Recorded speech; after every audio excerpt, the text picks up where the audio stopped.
Hi, I'm Liz Gallagher and I'm a tax partner here at HURST.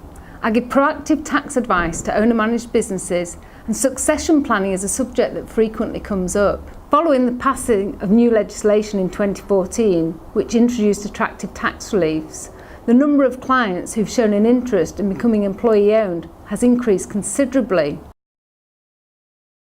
Whilst employee ownership can take a number of forms, the most usual and straightforward is where a business owner passes control of the company to a trust which benefits all the employees. In this context, control is anything greater than 50% of the business.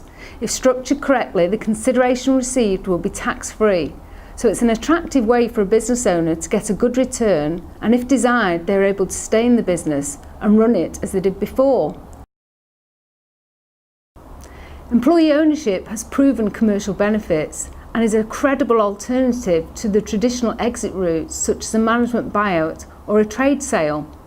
By selling to an employee trust, the business owner can preserve the company culture whilst ensuring the security of its workforce.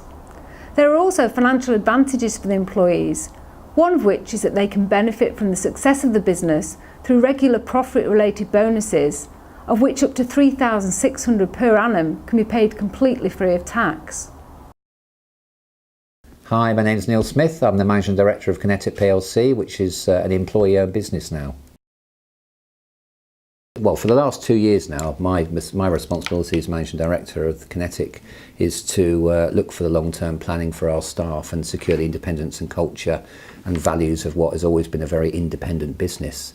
Employee ownership has been a perfect fit for us, as opposed to a trade sale or a private equity involvement. It preserves the culture and independence, as I said, of the organisation. It removes any uncertainty for staff over the long term, and again, it's my responsibility at the tender age of 58 to start to explain to people where this company is going. Principally, my role was to plan the succession of the organisation, communication to staff. But we must not forget that actually there's a lot of technical work that goes into this. There's approval from the revenue, establishing relationships with the banks as and when we needed to, and pulling through all the tax planning from Liz and HURST, and also Nigel at the corporate finance department. So I wouldn't want to, it's not perhaps my speciality on that. I've known HURST for 10 years now, and they've done a fantastic job for us to actually make my job a lot easier in terms of getting on with the job of communicating to the staff what this is all about and not having to worry about the technicalities of things.